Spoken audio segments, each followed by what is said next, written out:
don't give a f about me. Shut the f up.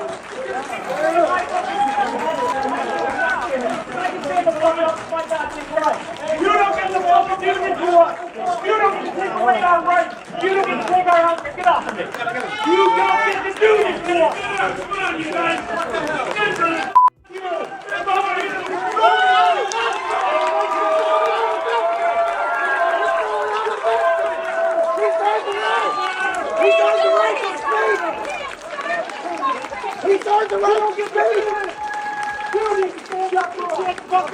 You know that sinking feeling when you make a bad decision but can't take it back? Like buying discount sushi from a gas station and convincing yourself it's fine until your stomach violently disagrees. Well, that's exactly where many Trump voters are right now. They wanted to shake things up. They wanted to own the libs. But instead, they're getting owned by reality. And it's not just political, it's personal. Their wallets are lighter, their jobs are disappearing, and even their freedoms are taking unexpected hits. Turns out, voting for chaos has real consequences. Make America great again is a bad thing.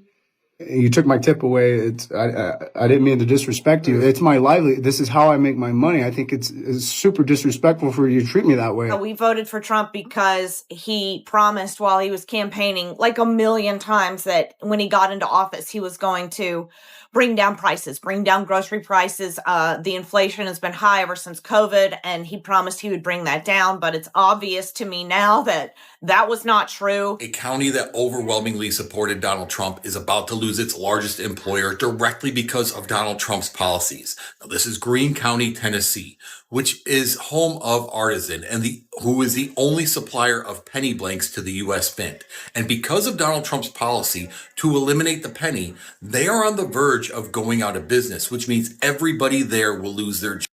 Now, there's a trickle-down effect because the people that work there make the money to keep the other businesses in the county in operation. Now, they're begging Donald Trump, please, to reconsider this decision to eliminate the penny, but Donald Trump isn't listening. Some folks who aren't feeling Trump's optimism right now are American farmers, and they are stuck in the middle of all of this. Frank, who did you vote for president? Mr. Trump. Right? Trump. Mr. Trump. If the election were today, Frank, would you vote for Donald Trump? No way. Couldn't happen. This is the ultimate mess around and find out moment for Trump's biggest fans. And let's just say they are definitely finding out. You voted for President Trump. So now, in this moment, you say you're in a free fall. What is your message to him? So I'm off the Trump train. Where I'm going for now is I got to protect my business. A wheat farmer who says he's lost $400,000 since Trump took office. I think there was a lot of people who voted for him that want to stay loyal to him, but it's going to get to the point where financially, if it's between supporting the president or losing your family farm. At this point, some Trump voters are having that uh-oh moment, like a side character in a disaster movie who just realized they bet on the wrong team right before everything explodes. They cheered for making America great again, believing it meant a better life for farmers, small business owners, and everyday workers. But now that the smoke is clearing, it's obvious who actually came out on top. And it's not them.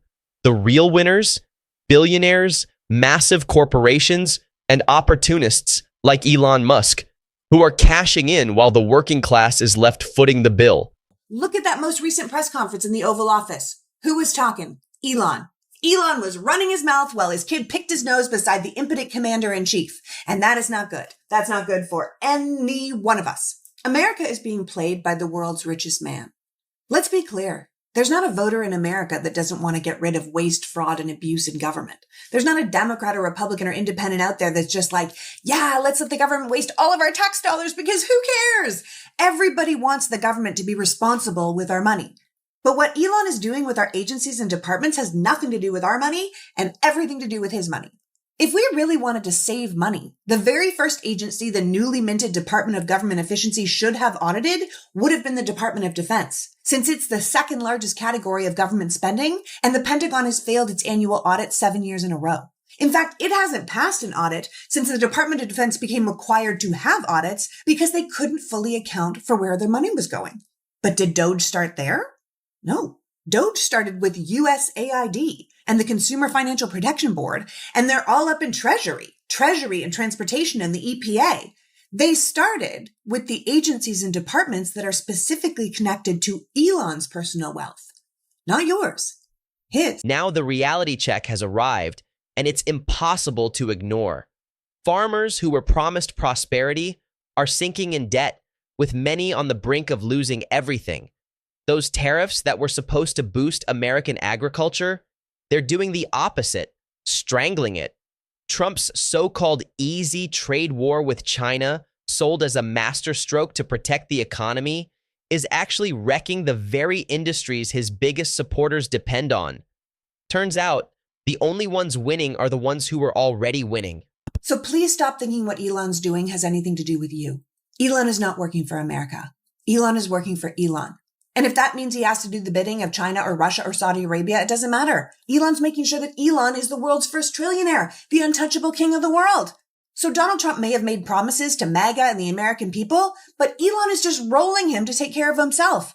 And once again, we find people that supported Donald Trump that are feeling the effects of his policies, that are starting to feel the hurt. And I could not be happier for them.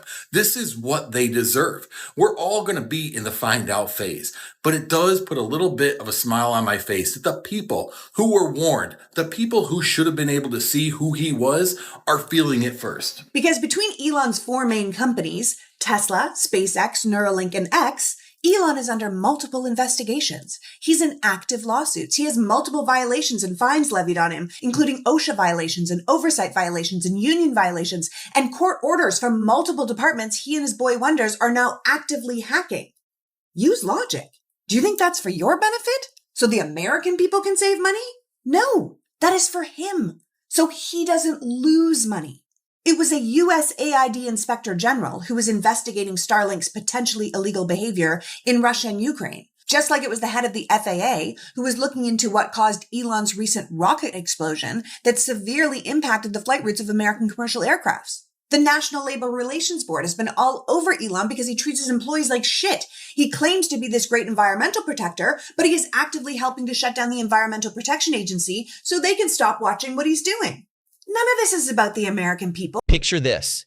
You buy front row tickets to see your favorite band, only to get pickpocketed at the entrance and then sucker punched by the lead singer. That, my friends, is what Trump's America feels like, especially for his own supporters.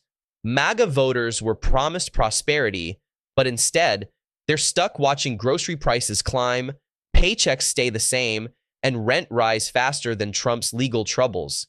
Turns out, slashing taxes for billionaires doesn't magically make life better for regular folks. It just means the rich get richer while everyone else picks up the tab. Meanwhile, everyday Americans are left struggling under higher costs, while the ultra-wealthy stash their money in tax havens. And let's not forget inflation, made worse by chaotic policies that have thrown the economy into a tailspin. Many Trump supporters truly believed he was fighting for them, but the truth is crystal clear now.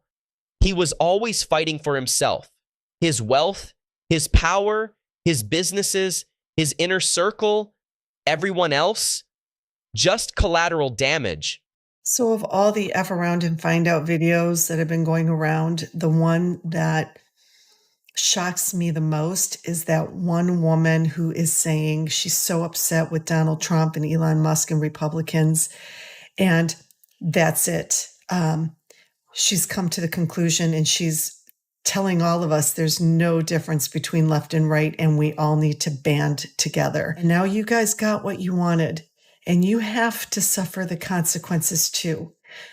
We are going to be suffering so much more over the next 4 years and maybe even beyond. And as far as I'm concerned, I will stay on my side where people are humane, where we care about all humans, regardless of their race, where we see everyone as equal. I'm going to stay on that side because you don't believe those things. You just don't want to get hurt anymore by what you voted for. There's the difference between the two. And when we're struggling, we have to come together to support each other through this. And I'll be supporting the people who did not vote for this. So don't ask for us to team together. Don't. Because tomorrow, if Trump were to flip a switch and all of a sudden just MAGA wasn't going to be affected anymore, like you thought it was going to be, you're going to bail anyway. Don't ask us to team up. And there it is. The wake-up call nobody asked for, but plenty are now answering.